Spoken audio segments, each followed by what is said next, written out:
Magala, či som... Magala, zaradím. Skúsme, zajtra mu napíšem a budem. No, presne tak. No, presne, ja som nevec. To má na WhatsAppe. No je chlap, krásna. Krásne. A chytrá, tak je chytrá. Poslednú SMS-ku na vodnej. Pošli SMS-ku. A pusinku. Však z Orkovcov som nechal pozdravovať dvakrát. Áno, to nemalo byť príjemné. Môžeš byť z Orkovci došli na pojetko.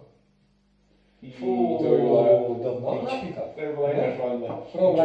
Kurva vyjebaná, tak to by si očul do piči. 5 z Orkovcov tam náhľad, ne? Vieš, to je spolu 150 € to stojí. O tom to je.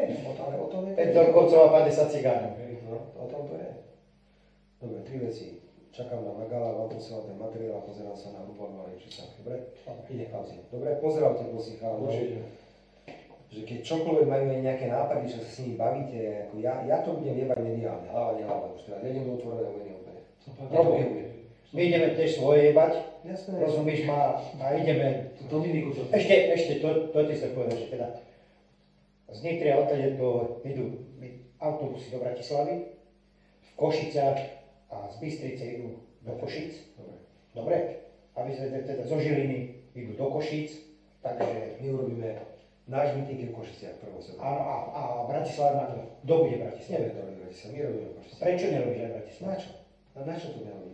Dnes sa nalepí v Bratislave je Kotleba zo zástavy, ja to nepotrebujem. Ja potrebujem meeting, ktorý bude oslobodený od niekoho. Tak dobre, tak potom to presúdim Všetci do Košíc. do Košíc. Dobre. A zaplatím vám ubytovanie. Bol za mnou Rík a povedal som, pán Rík, mne nebude vadiť, prídete na meeting a keď ja vystúpite, a ja tam nechcem vidieť Mazureka. V poriadku platí. Čo bude s Kotlebovcami?